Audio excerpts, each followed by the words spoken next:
Jai Hind and good morning. I extend my New Year greetings to all of you and through you to every citizen of the country. As we also mark the auspicious occasion of Lodi Festival, Veterans Day and Army Day, I want to acknowledge the vital role you play in connecting the Indian Army with the nation.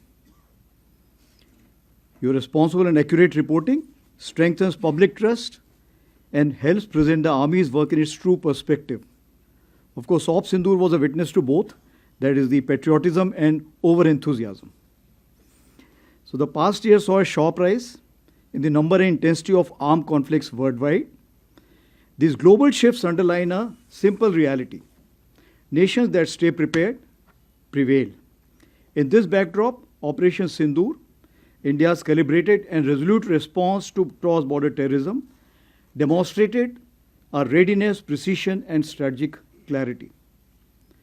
Through our various initiatives, as part of JAY, that is Jointness, Atmanirbharta and Innovation, clarion call given by Honorable Prime Minister in September 25, Year of Reforms, given by Honorable Raksha Mantri in January 2025, and Indian Army's own decade of transformation, we can be justifiably very satisfied with the progress made during the year 2025. Now let me take on one by one, especially with the security issues. Northern Front.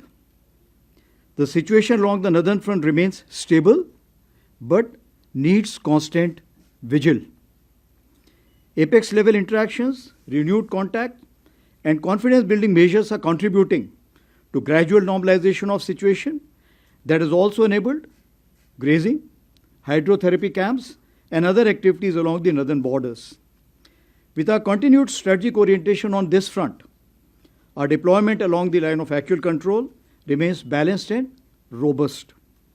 Concurrently, capability development and infrastructure enhancement are progressing through a whole of government approach.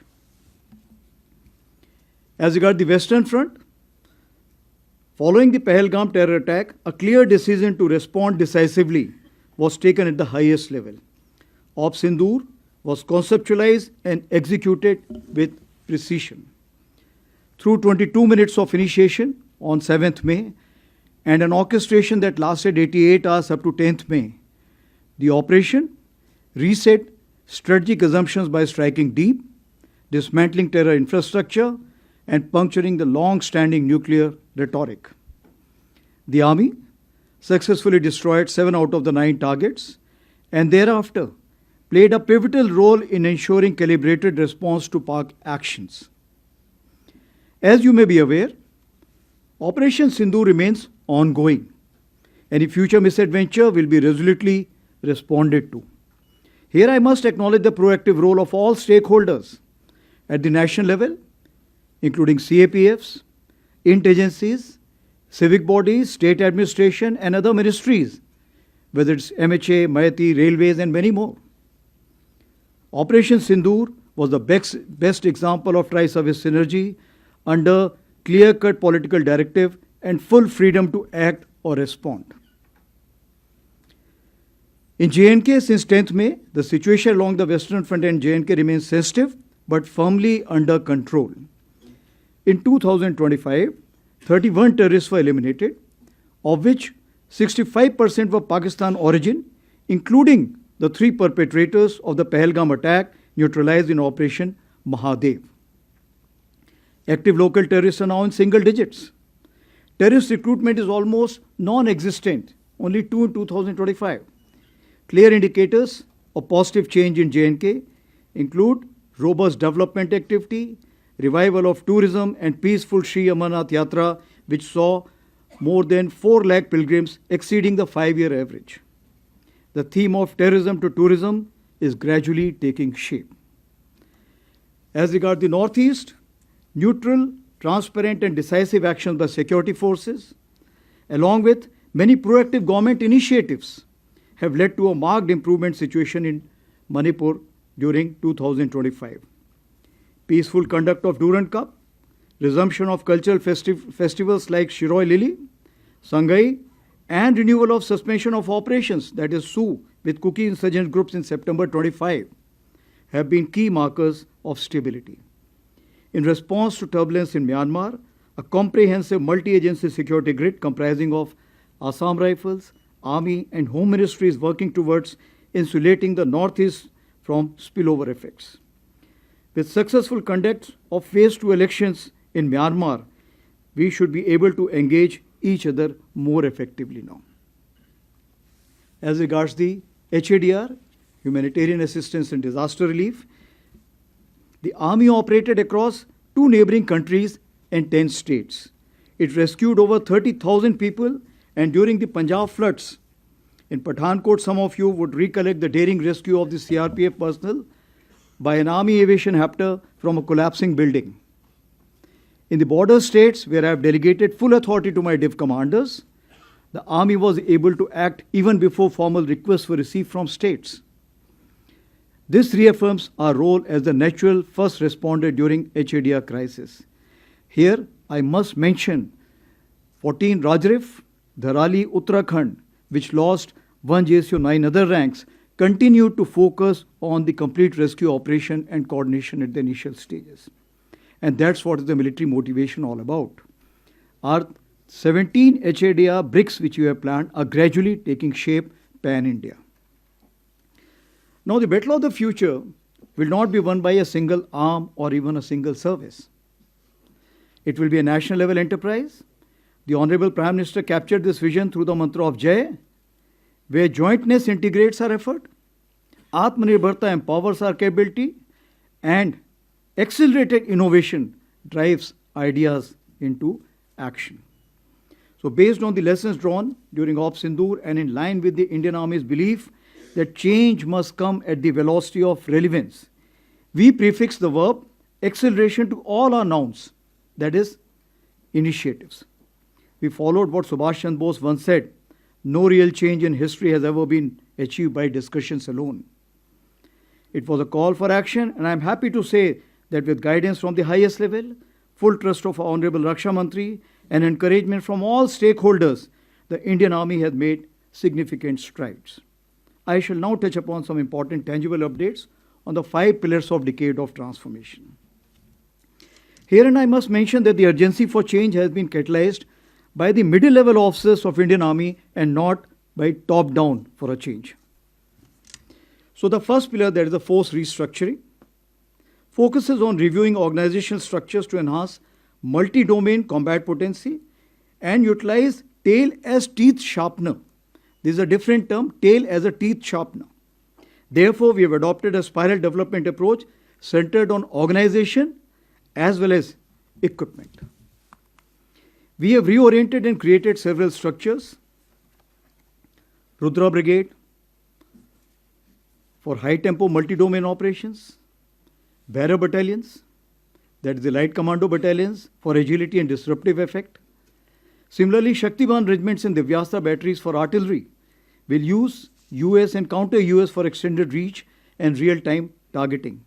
Ashni platoons of infantry platoons and some other organizations which are on the design board as of now will enhance precision, surveillance and strike options at the tactical as well as operational level. All of this will enhance our cumulative combat effectiveness. A large number of government sanctioned letters for organizational change have been approved over the past 14 to 15 months, numbering approximately 31, including that of the path-breaking IBGization of a corps and raising of an aviation brigades. The TA recruitment also, as you are aware, physically commenced after a gap of 5 years in year 2025. Moving on to pillar number 2, modernization and technological infusion remains a continuous and dynamic endeavor. Our modernization priorities focus on improving mobility and protection, strengthening network-enabled operations, enhancing communication system, deploying terrain-specific EW system, inducting new generation munitions, and expanding UAS and counter-UAS capabilities. Our immediate focus is on innovative kitting of legacy equipment or the platforms.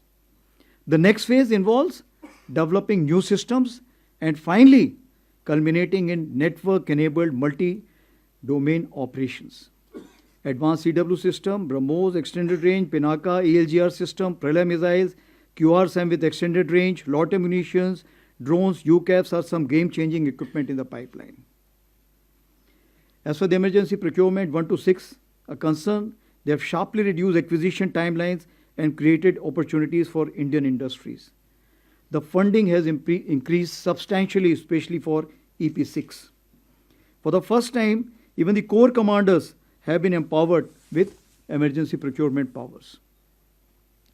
The modernization of logistics has included induction of logistic drones and robotic mules in large numbers. Now, this induction is not enough. This time in the central sector itself, approximately 10 tons have been ferried by these logistic drones. Our army-based workshop, which played a key role during Operation Sindoor, have been reoriented from being repair facilities to research and development come production-oriented hubs. Atmanirbharta in ammunition, we are proud to say that 159 out of 175 ammunition categories Indian Army holds have been fully indigenized, that is over 90%. Technology infusion. As my predecessor, General Manoj Pandey, had emphasized, technology infusion is central to addressing future security challenges. And based on that, the year of 24 and 25 were also declared as the year of technology absorption. We have aligned ourselves with all major national technology missions, including 6G and the National Quantum Mission. A dedicated quantum lab has been established in MCT Mau. In August 25, we launched the Agni Shodh initiative with IIT Madras to harmonize research and development pathways tailored to our operational needs. AI incubation cell is working well at Bangalore in Bell premises. We have introduced India's first sovereign agentic AI in box, a major step towards national vision of self-reliant, battlefield-ready AI. In November 25, under the MOD initiative of Aditi, Raksha Mantri ji launched Indian Army's next generation unified AI platform, Ekam AI, as a secure mission-grade AI as a service ecosystem. We will now upgrade fine-tuned LLM to sovereign LLM for the same. That will remove all the biases which generally creep into the system. It will help us in effective integration of the battlefield surveillance system, ACCCS Shakti, as well as CIDSS. The secure Samba mobile phone has proven highly effective, including during Op Sindoor, and Phase 2 will enhance features is already underway. Now, continuing our drive towards a technology-enabled army, 2026 and 27 have been declared as the years of networking and data centricity. I say again, years of networking and data centricity. We understand that is in this age of acceleration, only one focus may not be adequate for the year. So all my PSOs will concurrently focus on one activity related to their domain of expertise. For example, year of habitat and military nutrition, year of innovation, touching lives, and of course, modern infra introduction. Moving ahead to the third pillar, that is system, process, and functions. We continue to refine organizational mechanisms to adopt best practices, improve efficiency, enhance outcomes, and gradually reorient manpower. Our war-fighting doctrines are being updated to fine-tune multi-domain operations. Basically, the ability to fully succeed in all four quadrants. As you understand, all four quadrants of warfare include from non-contact, non-kinetic to contact kinetic. We have refined our tactics, techniques, and procedures across all domains to operate effectively in the broadened battle space, which includes air littorals, cyber, cognitive, EM spectrum, and space. As highlighted last year, we initiated the study on delayering of headquarters to achieve faster decision making. This study is nearly finalized, and near simultaneously, its implementation is also commenced. Last 2 year efforts on technology absorption has proved way for accelerated automation, thus introducing automated delegated decision making and facilitate the skip echelon mechanism. Under the Honorable Raksha Mantri's year of reforms, the DPM has already been revised and the DAP and PDS are advanced stage of revision.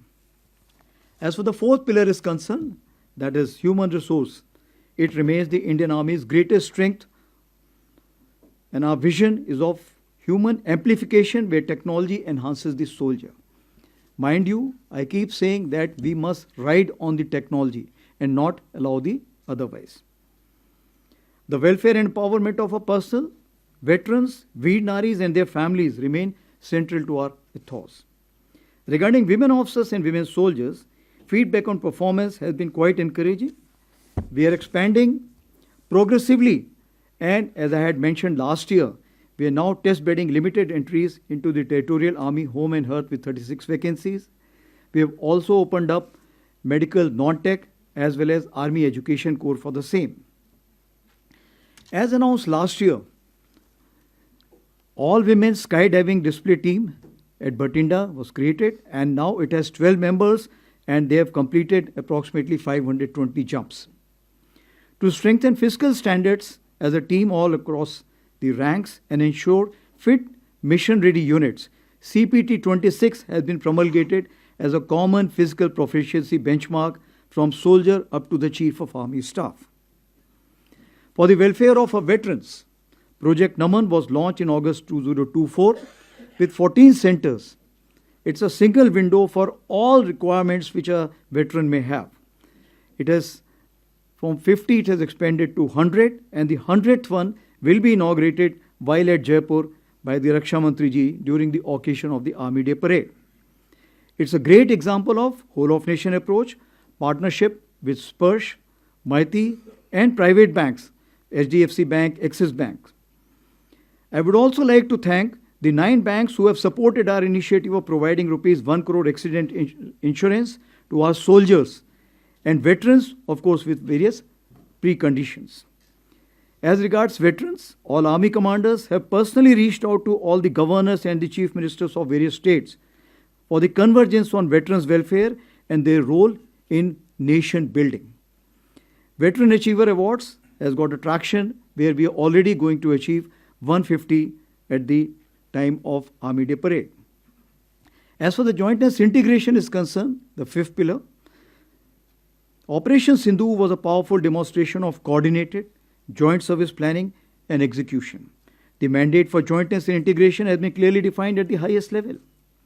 As you are aware, we are progressing towards integrated structures in form of theatre commands. This is a deliberate, consultative and well-synchronized process to which the Indian Army is fully committed from day one. Now to expand the arc of jointness, multi-domain synchronization, accordingly the Army has expanded its arc of jointness to deepen cooperation with CAPFs and multiple ministries.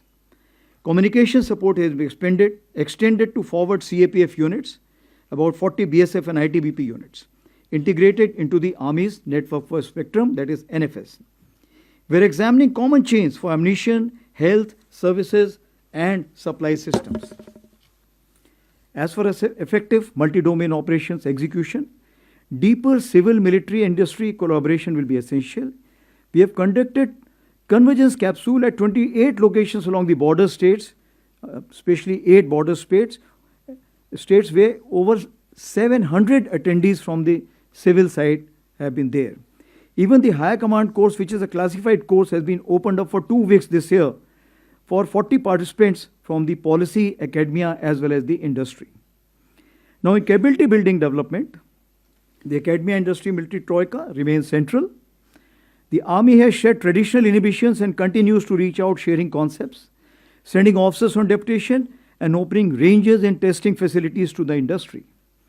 We do encourage veterans to act as a bridge between services and industry as well as academia. We are supporting the funding startups and have started the Army internship program across 8 verticals. We are happy to note that over 50,000 applications were received for 50 vacancies for the period of Jan to June 2026. And aligned with India's foreign policy vision of Vishwabandhu and Vishwamitra, the Indian Army has firmly established itself as a proactive instrument of military diplomacy. We remain a leading contributor to UN peacekeeping with over 4,000 personnel, including more than 100 women peacekeepers deployed across 9 out of 13 missions. Our recent engagements include 3 high-impact President-setting events. The first ever conference on women peacekeepers, Women in Peacekeeping, a Global South Perspective.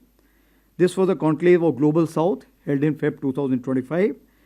The United Nations Women Military Officers Course and Military Medicon with 42 officers from 15 countries in August. And the first ever United Nations Troop Contributing Countries Chiefs Conclave, which brought together senior military leadership from 32 troop contributing nations. Now, these initiatives reinforce India's trusted role in global peace and stability. Recently launched Friends for Life website is now getting major traction. It is to connect all friendly foreign countries' officers attending courses in India for lifetime connectivity. As regards nation building, our efforts are aligned to 4 broad lines of effort: border area development, catalyzing economic growth, self-reliance, HADR, and ecological conservation and sustainability. These initiatives leverage the Army's outreach, presence, and organizational strength to advance national priorities. Now, guided by the philosophy of Prakriti Sang Sena, Suraksha Bhi, Sarakshan Bhi, the Army has undertaken major ecological and sustainability initiatives. Our 10 ecological task force battalions have planted 10 crore saplings for better coordination. In October 2025, Ministry of Environment and Forests has nominated Major General rank officers as wildlife wardens in each of these states. We are very closely involved in 2 conservation efforts, the Great Indian Bustard and the Snow Leopard. As regards sports, 88 international and 457 national medals have been won by Indian Army, which include the 18 boys and 2 girls sports company raised by Indian Army. So overall, as we concluded 2025, I feel that in 2026 we will be able to steadily progress towards a different Indian Army, capable of thinking smart, seeing all, striking deep, moving fast, connecting domains, controlling or coordinating information, standing resilient, and most importantly, winning together with support from each of our countrymen. मैं देशवासियों को आश्वस्त करना चाहता हूं कि भारतीय सेना हर परिस्थिति में सक्षम, सजग और संकल्पबद्ध है, जो हर चुनौती का सामना पूर्ण तैयारी, अनुशासन और आत्मविश्वास के साथ करने के लिए सदैव तत्पर है. राष्ट्र की सुरक्षा हमारी सर्वोच्च प्राथमिकता है. थैंक यू एंड जय हिंद. नाउ मैं ओपन टू क्वेश्चंस प्लीज.